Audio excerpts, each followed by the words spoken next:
Hello students, नमस्कार दोस्तों। मैं विष्णु शर्मा, लेखक एवं शिक्षक, फिर से आपके साथ स्वागत करता हूं आपका इस प्यारे मंच पर। हम डिस्कस कर रहे थे बेसिक सेंटेंस पैटर्न, है ना। जो अपना टॉपिक चल रहा था वो टॉपिक था basic sentence pattern. Basic sentence में what we were discussing last was transitive और इंट्रांजिटिव वर्ब्स। हाँ, ट्रांजिटिव और इंट्रांजिटिव वर्ब्स पर हम डिस्कस कर रहे थे लास्ट कि ट्रांजिटिव वर्ब्स क्या होती हैं, इंट्रांजिटिव वर्ब्स क्या होती हैं, कैसे ऑब्जेक्ट को फाइंड आउट करना है। ये सारी चीज़ें हमारी हो गई हैं। अब हम आ जाते हैं और बेसिक चीज़ पर, और डिटेल में थोड़ा सा और पढ़ लेते हैं कि फाइनाइट और नॉन फाइनाइट वर्ब्स क्या होती हैं। ठीक है, आज की क्लास हमारी रहेगी फाइनाइट और नॉन फाइनाइट वर्ब्स को लेकर। किसको लेकर? फाइनाइट और नॉन फाइनाइट वर्ब्स को लेकर, कि फाइनाइट वर्ब्स क्या होती है और इन नॉन फाइनाइट वर्ब्स क्या होती है। फाइनाइट और नॉन फाइनाइट वर्ब्स, ये हमारा टॉपिक है।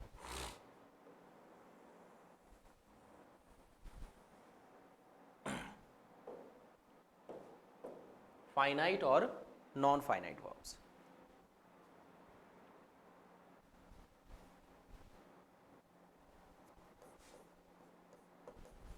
तो सबसे पहले हम ले लेंगे फाइनाइट वर्ब्स। बात करते हैं। वर्ब्स के दो रूप हैं, फाइनाइट और नॉन फाइनाइट। जो फाइनाइट वर्ब्स हैं वो ऐसी वर्ब हैं जिनके बिना सेंटेंस का बनना मतलब पॉसिबल नहीं है ना। कोई भी सेंटेंस फाइनाइट वर्ब के बिना नहीं बन सकता है। एक सेंटेंस में एक फाइनाइट वर्ब का होना बहुत ज़्यादा जरूरी है। whereas नॉन फाइनाइट वर्ब्स और non finite verb is just a part of a sentence.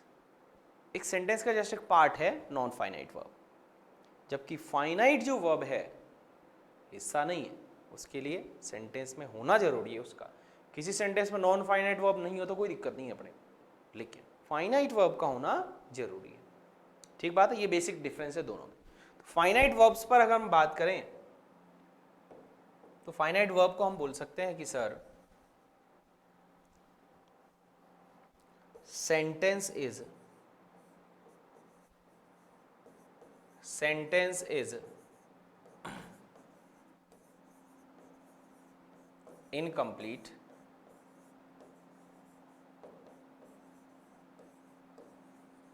incomplete without a finite verb। कि एक सेंटेंस जो है ना वो इनकम्प्लीट है without a finite verb, finite verb के बिना। यानी सेंटेंस में फाइनाइट वर्ब का होना बहुत ज्यादा जरूरी है। ठीक है, क्यों जरूरी है?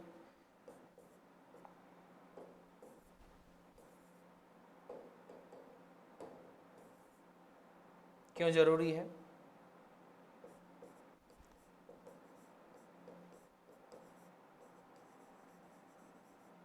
फाइनाइट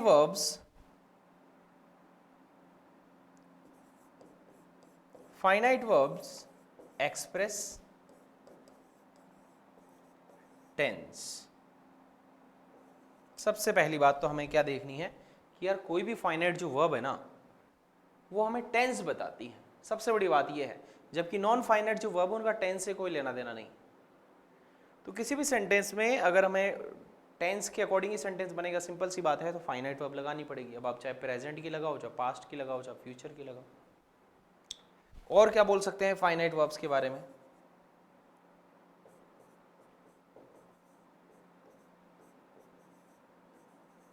कि finite verbs change when tense number का मतलब सिंगुलर और plural. Finite verbs change when tense number और पर्सन चेंजेस। कि फाइनाइट वर्ब में कब परिवर्तन होता है? जब वाक्य का तो टेंस बदले तो वो बदल जाएगी, एक वचन बहुवचन में परिवर्तन हो तो वो बदल जाएगी, पर्सन में चेंज हो जाए, आई का वी हो जाए, वी का दे हो जाए, दे का यू हो जाए, यू का वापस ही शी हो जाए, तो भी वर्ब में परिवर्तन हो। तो ऐसी सभी वर्ब्स जो सेंटेंस के टेंस चेंज होने पर बदले, नंबर चेंज होने पर बदले, यानी एक वचन बहुवचन सब्जेक्ट चेंज हो जाए तो बदले, और पर्सन के चेंज होने पर भी बदले, ऐसी सभी वर्ब्स को कौन सी वर्ब्स कहते हैं? फाइनाइट वर्ब्स कहते हैं। तो क्या लिख सकते हैं? हिंदी में लिख लेते हैं, ऐसी वर्ब्स जो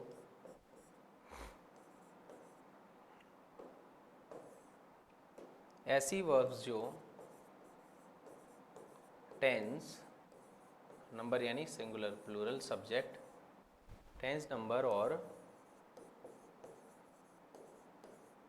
पर्सन से प्रभावित होती हैं, इन पर फर्क पड़ता हो, ऐसी वर्ब्स को कौन सी वर्ब कहते हैं? हम फाइनाइट वर्ब्स कहते हैं। ठीक बात है। अब एक बार इसको नोट कर लीजिए, फिर हम आगे बढ़ेंगे।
ठीक बात, आगे बढ़ते हैं हम।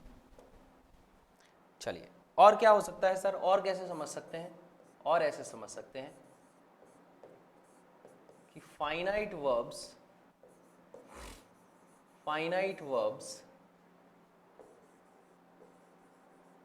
Have forms. फाइनाइट वर्ब की क्या होती है? फॉर्म्स होती हैं। फाइनाइट वर्ब की क्या होती है भाई? फॉर्म होती है। जैसे एक हो गई बेस फॉर्म, एक हो गई प्रेजेंट सिंपल फॉर्म,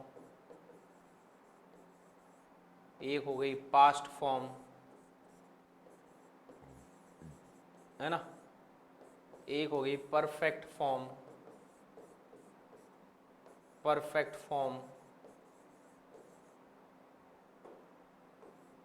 है ना, और एक हो गई कॉन्टिन्यूअस फॉर्म यानी प्रोग्रेसिव फॉर्म।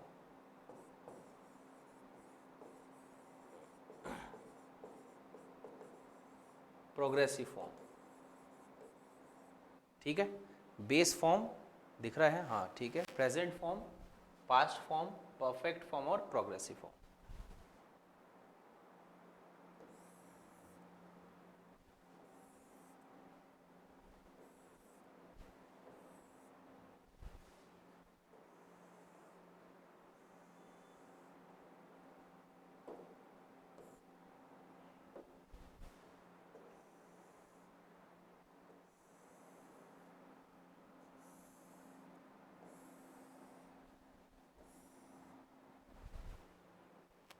ठीक है,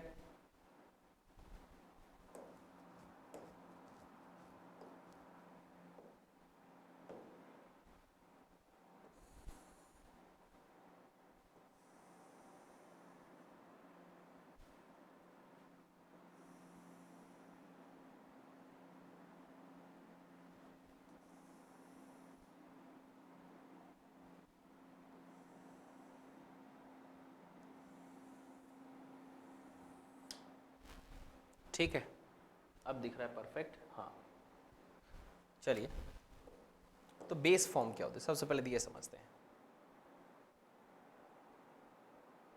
बेस फॉर्म क्या होता है? बेस फॉर्म मतलब जिस फॉर्म में वर्ब पैदा हुई है वो फॉर्म, जिस फॉर्म में वर्ब पैदा हुई है वो फॉर्म बेस फॉर्म होती है।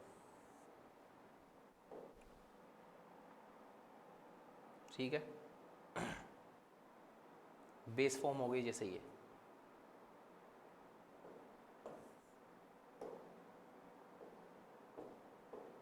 जैसे ये बेस फॉर्म हो गई। ठीक है, फर्स्ट फॉर्म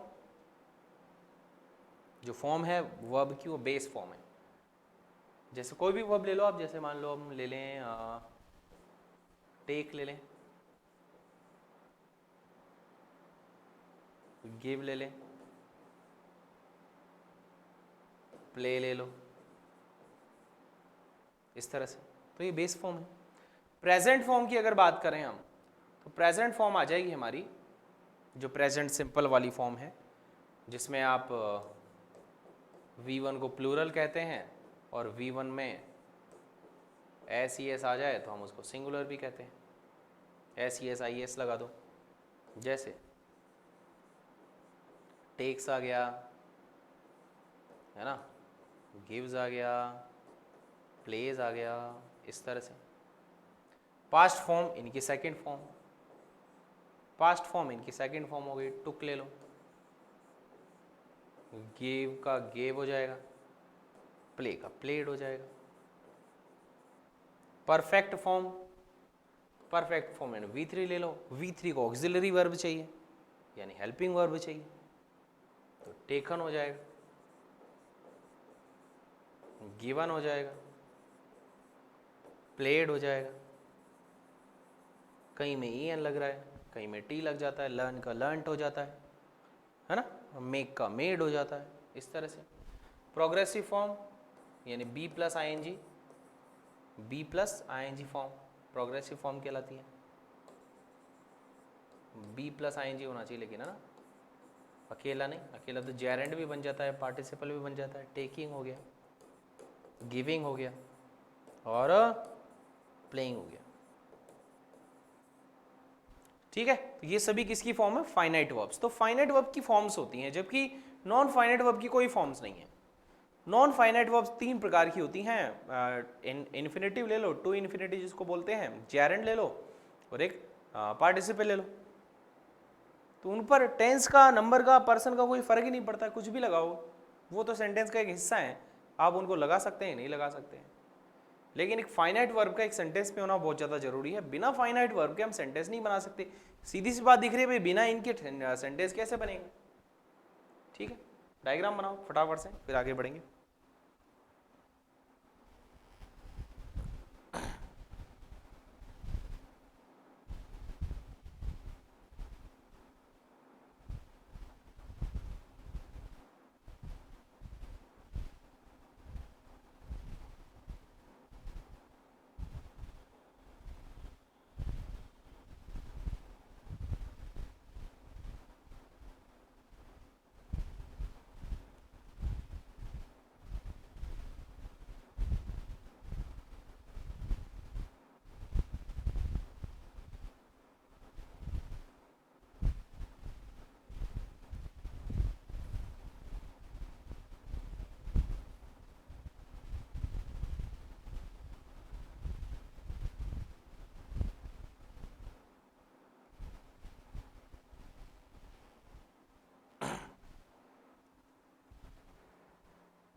बना लीजिए डायग्राम, बढ़िया।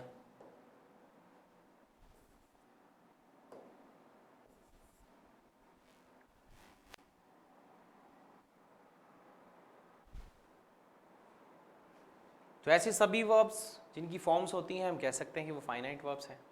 अभी एग्जाम्पल लेंगे डायग्राम के बाद, है ना, कि क्या एग्जाम्पल्स हो सकते हैं, कैसे हम एग्जाम्पल में पता लगा सकते हैं फाइनाइट है या नॉन फाइनाइट है, कैसे चेंज अकर होते हैं, कैसे चेंज हो रहे हैं, है ना, वर्ब में, वो भी हम देखेंगे।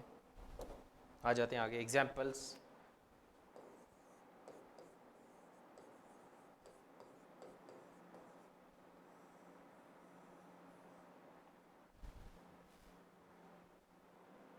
एग्जाम्पल्स पर आ जाते हैं। जैसे मैंने लिखा I have a car, I have a car.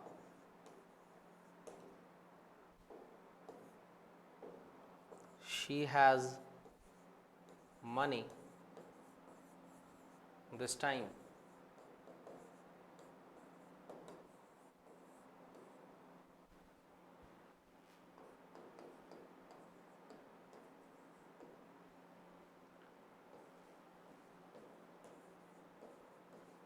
You had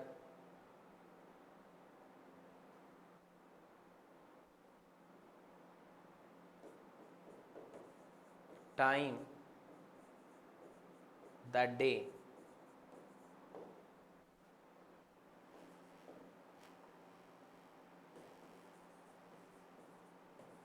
They need help. Number 5,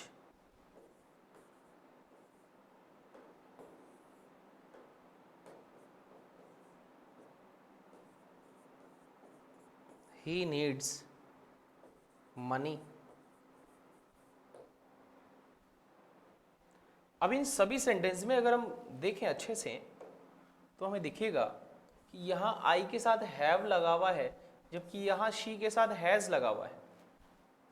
यानी 3 पर्सन हमारे पास, first person, second person, third person. जैसे ही पर्सन चेंज हो रहा है वर्ब भी चेंज हो रही है। हो रहा है नहीं हो रहा है? हैज हैव तो दोनों फाइनाइट वर्ब है। हैड है, टेंस चेंज कर दिया, पास्ट सिंपल में ले गए, हैड हो गया, ये फाइनाइट वर्ब है नहीं है? अगर प्रेजेंट फॉर्म की बात आई, दे नीड हेल्प, ये प्लूरल है क्योंकि दे प्लूरल है। दे को मैंने अगर ही बना दिया, सिंगुलर लड़का बना दिया, तो देखो नीड में एस आ गया, है ना? जैसे राम गोज टू स्कूल और Ram and Mohan go to school, Ram and Mohan go to school. तो हम क्या कह सकते हैं? क्या कह सकते हैं कि sir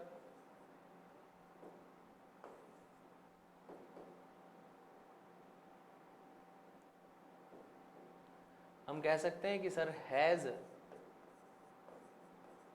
have, had, need, needs are finite verbs. ठीक है, चलो लिखो फिर आगे बढ़ेंगे।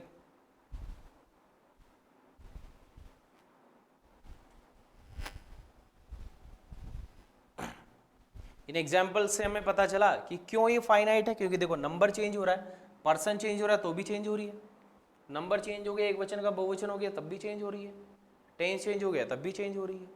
तो ये सभी वर्ब कौन सी वर्ब है? देखिए पास्ट कर देंगे नीडेड हो जाएगा, होगा नहीं होगा? पास्ट कर देंगे नीडेड हो जाएगा। तो इसलिए इनको कौन सी वर्ब कहेंगे? हम फाइनाइट वर्ब्स कहेंगे। कौन सी वर्ब कहेंगे? फाइनाइट वर्ब्स कहेंगे।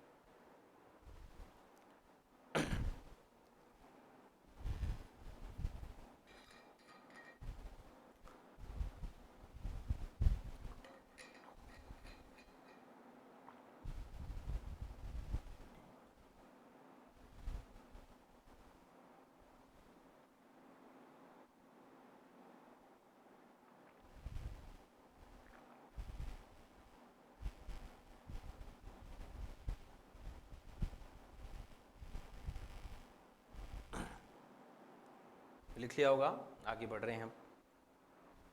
चलिए ये बात क्लियर हो गई। अब बात आ जाती है नॉन फाइनाइट वर्ब्स पर।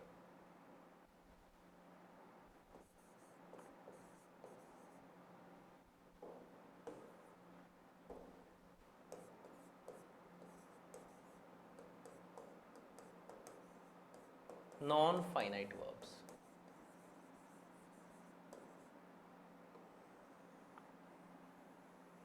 Non finite verbs. सबसे पहली बात तो हम इनकी डेफिनेशन पर कर लेते हैं कि यार नॉन फाइनाइट वर्ब्स की परिभाषा क्या है, कैसे डिफाइन करेंगे। तो हम कह सकते हैं verbs which do not change, ऐसी verbs जो चेंज नहीं होती हैं when tense,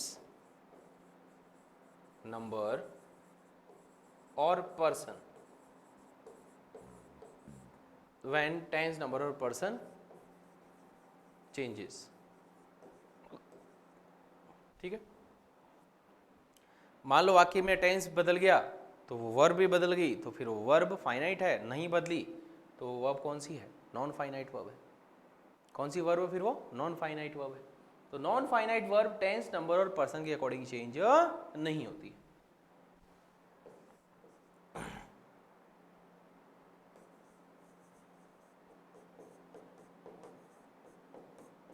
non finite verb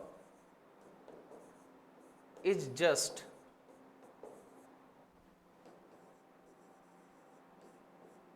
a part of a sentence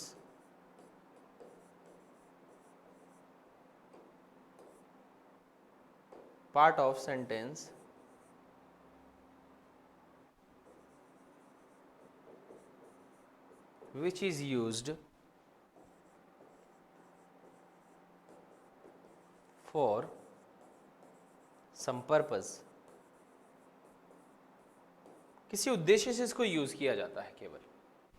मतलब जरूरी हिस्सा नहीं है कि किसी सेंटेंस में नॉन फाइनाइट वर्ब नहीं तो यार सेंटेंस ही गलत है, ऐसा कभी नहीं हो सकता। नॉन फाइनाइट वर्ब किसी एक सेंटेंस का हिस्सा जरूर हो सकती हैं, लेकिन उस सेंटेंस का एक मुख्य पार्ट नहीं हो सकता कि यार इसको हटा दें तो सेंटेंस ही गलत हो जाएगा, नहीं। क्लियर बात है? तो नॉन फाइनाइट वर्ब तो केवल सेंटेंस का एक पार्ट है, और फाइनाइट वर्ब के बिना तो सेंटेंस बन ही नहीं सकता। ये दोनों में फर्क हो गया परिभाषा में। ठीक है, हम टीचर ग्रेड की तैयारी कर रहे हैं भाई, हम टीचर ग्रेड की तैयारी कर रहे हैं तो हमें हर चीज को, हर एस्पेक्ट को, हर पहलू को देखना जरूरी है। बेस तक, उसके बिल्कुल तह तक जाना जरूरी है कि यार ये चीज क्या है, क्या नहीं है, क्या नहीं है, इसकी परिभाषा क्या हो सकती है, डेफिनेशन किस तरह से हमें से पूछ सकता है। जरूरी तो डायरेक्टली हमेशा खालिस्तान वाला फिल इन द ब्लैंक्स वाले क्वेश्चन ही पूछेगा। पिछली बार वाला सेकंड ग्रेड देख लो आप, पिछली बार वाला टीचर ग्रेड का एग्जाम देख लो, सेकंड ग्रेड देख लो, फर्स्ट ग्रेड देख लो, सिंपल सी बात है। तो उस लेवल पर आपको चलना है, मेहनत साथ के साथ करनी है, रिवीजन प्रैक्टिस जितना हो सके उतना करना है ना। हमारा सिलेक्शन ऐसे ही थोड़ी हुआ है, सिंपल सी बात है, तो आपका भी हो जाएगा।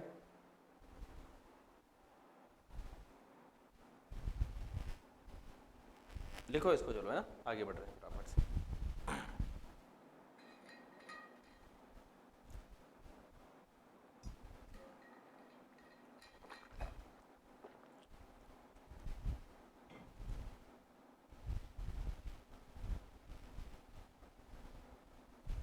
क्लियर? मूविंग फर्दर, आगे बढ़ रहा हूं भाई। चलिए अब देखते हैं नॉन फाइनाइट वर्ब दिखती कैसी है, कैसे पता चलेगा नॉन फाइनाइट है ना। चलिए तो एक डायग्राम बना लेते हैं अपन।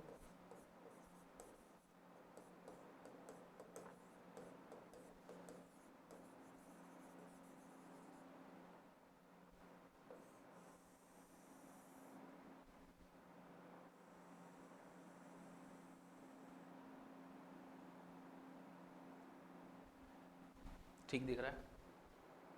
वाह, मजा आ गया, मजे आ गए। चलिए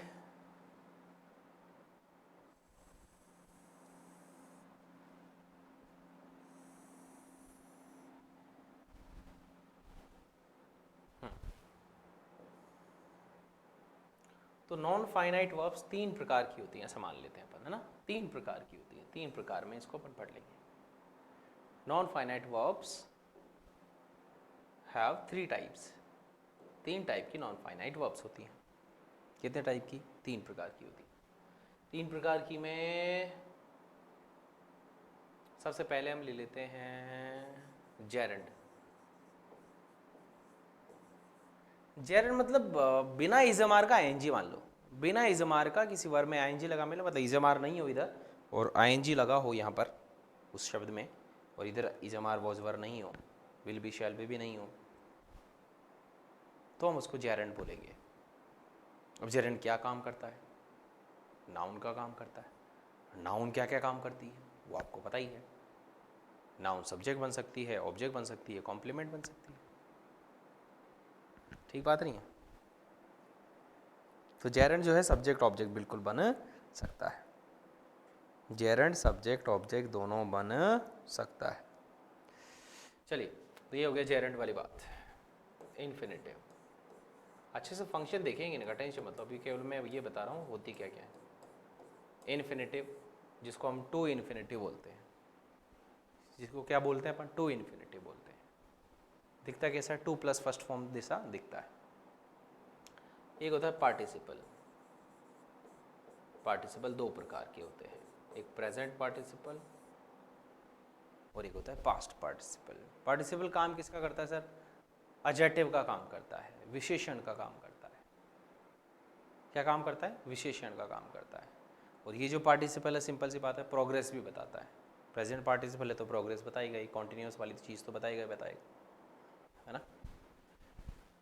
चलिए, जबकि जेरेंड कॉन्टिन्यूटी नहीं बताता है, जेरेंड एक्टिविटी का नाम बताता है। जेरेंड क्या बताता है? एक्टिविटी का नाम बताता है। इन्फिनिटी भी एक्टिविटी का नाम बताता है, उस काम को एक्टिविटी बना देता है, यानी उस काम को नाम दे दें। क्रिकेट खेलना अच्छा है तो क्रिकेट खेलना, क्रिकेट खेलना इसको एक साथ जोड़ दिया, क्या बना दिया? एक्टिविटी बना दिया। To play cricket, to play cricket, to play cricket क्या बन गया? फ्रेज बन गया ना, नाउन फ्रेज बन गया। अभी कौन सा फ्रेज बन गया? नाउन फ्रेज बन गया। तो तीन प्रकार की नॉन फाइनाइट वर्ब्स होती हैं। एक है जेरेंड,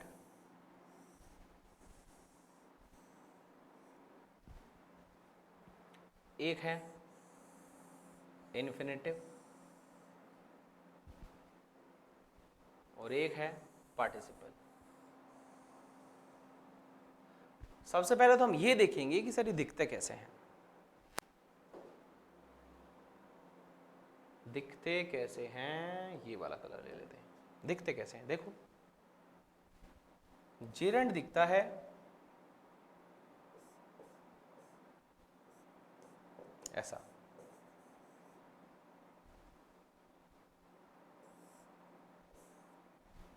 होता क्या है? नाउन।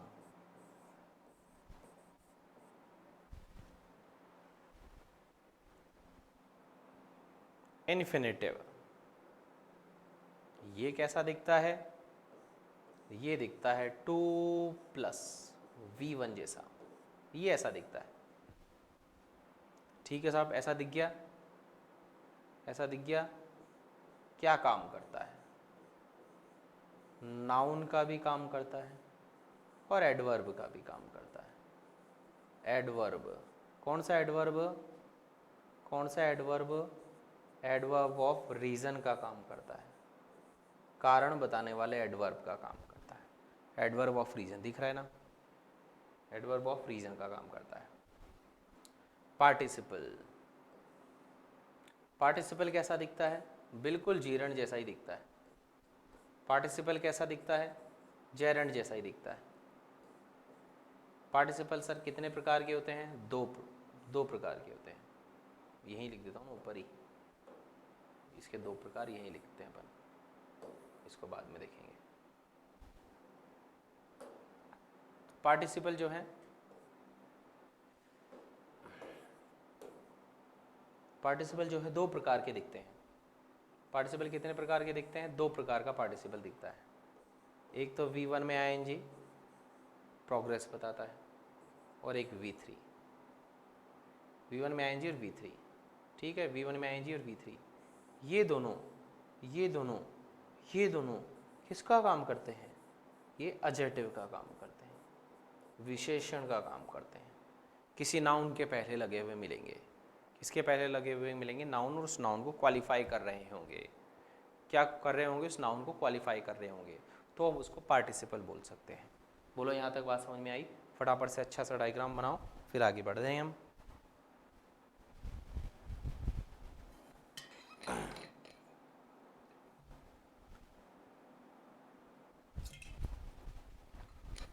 जलपान कर लेते हैं। आप लिखो।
ठीक बात।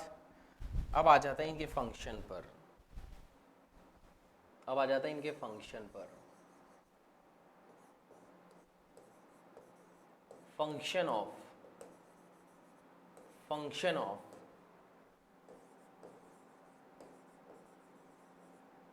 जेरंड, या पूरी हेडिंग ऐसे डाल लेते हैं कि functions of non finite verbs, है ना, ये थोड़ा सही रहेगा। Functions of non finite verbs, functions of non finite verbs. अब एक एक ले लेते हैं। Number 1,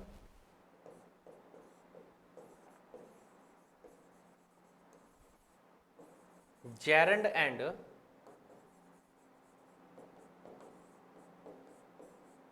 infinitive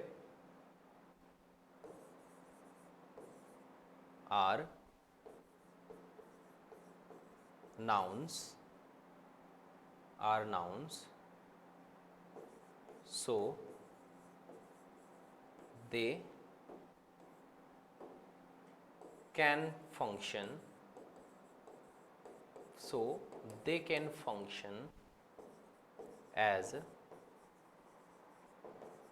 subject and object। तो सब्जेक्ट ऑब्जेक्ट बन सकते हैं। क्या बन सकते हैं? सब्जेक्ट ऑब्जेक्ट बन सकते हैं। एग्जाम्पल ले लेते हैं पर, जैसे देखो, walking is good for heart, है ना, कि वॉकिंग जो है किस चीज के लिए अच्छा है? हार्ट के लिए अच्छा है। वॉकिंग किस चीज के लिए अच्छी है? हार्ट के लिए अच्छी है। ठीक है, तो वॉकिंग क्या हो गया? जेरंड हो गया, सब्जेक्ट है सेंटेंस का। सेंटेंस का क्या है? ये सब्जेक्ट है या नहीं? और ऐसे बोलो, I like walking, I like walking on grass, मुझे ग्रास पर वॉक करना पसंद है। ये क्या है? ऑब्जेक्ट। ये वॉकिंग जेरंड क्या है? ऑब्जेक्ट। इधर की बात करें इन्फिनेटिव की,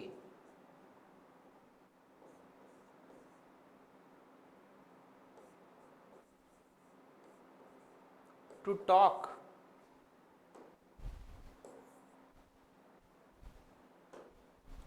टू टॉक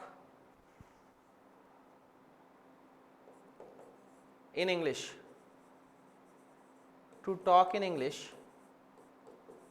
is easy। अंग्रेजी में बात करना अच्छा है, तो ये टू टॉक क्या है? सब्जेक्ट है। वर्ब से पहले सब्जेक्ट का काम कर रहा है, बात करना, इंग्लिश में बात करना।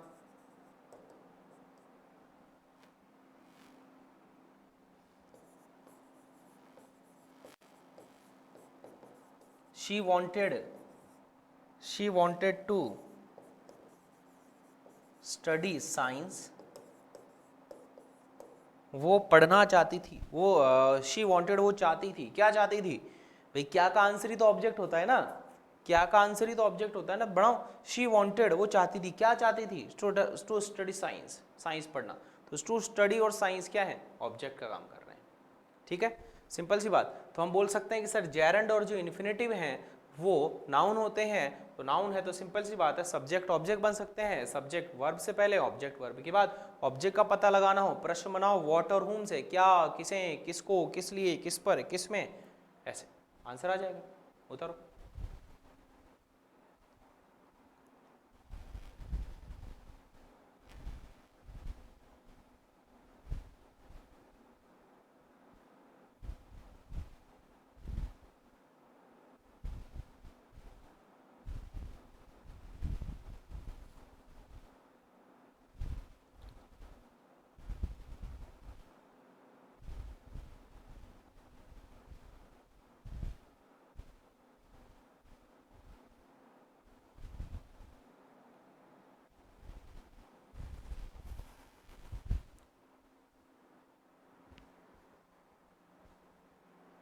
ठीक है, हो गया।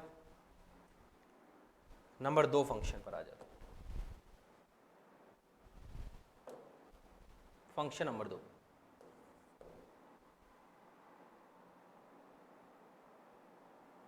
Infinitive.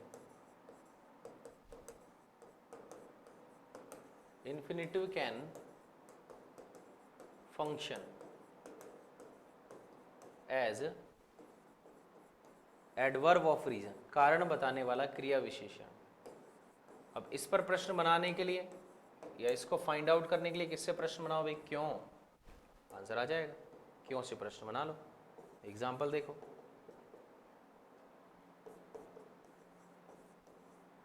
I went to watch that movie। कोई पूछे, मान लो इसको और मैं थोड़ा सा इसमें जगह भी दे देता हूँ, है ना। I went to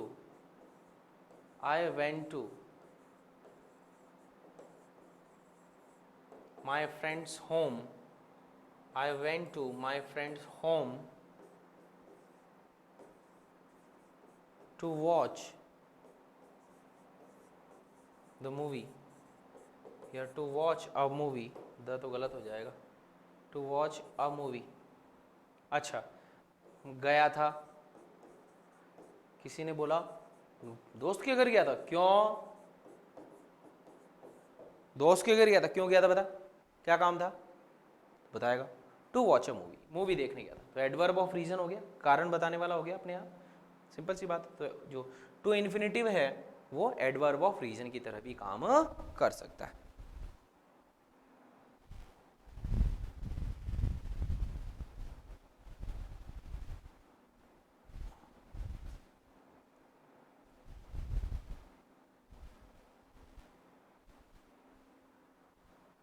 क्लियर बात?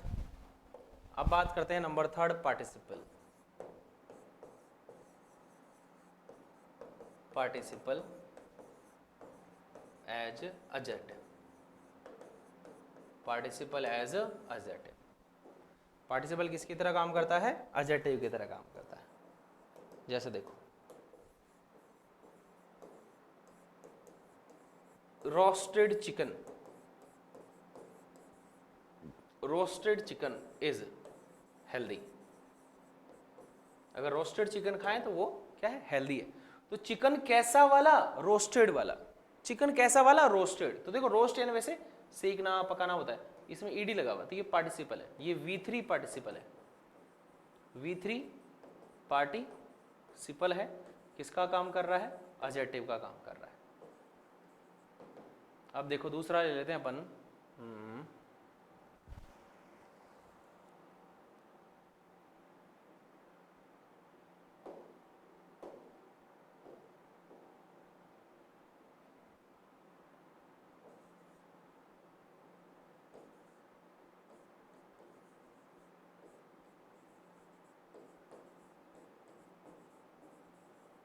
Entertaining people. Entertaining people, entertaining people, इसका मतलब, मेरा लिखने का मतलब ये था कि interesting people, interesting people, interesting people, interesting people, ऐसे पीपल जो इंटरेस्टिंग हो। Interesting people are necessary in life. इंटरेस्टिंग लोगों की जीवन में जरूरत होती है, उससे लाइफ भी इंटरेस्टिंग बन जाती है। तो इंटरेस्टिंग क्या है? आईएनजी वाला पार्टिसिपल है, आईएनजी वाला पार्टिसिपल है, किसका काम कर रहा है? पीपल का एडजेक्टिव बन रहा है। किसका एडजेक्टिव बन रहा है?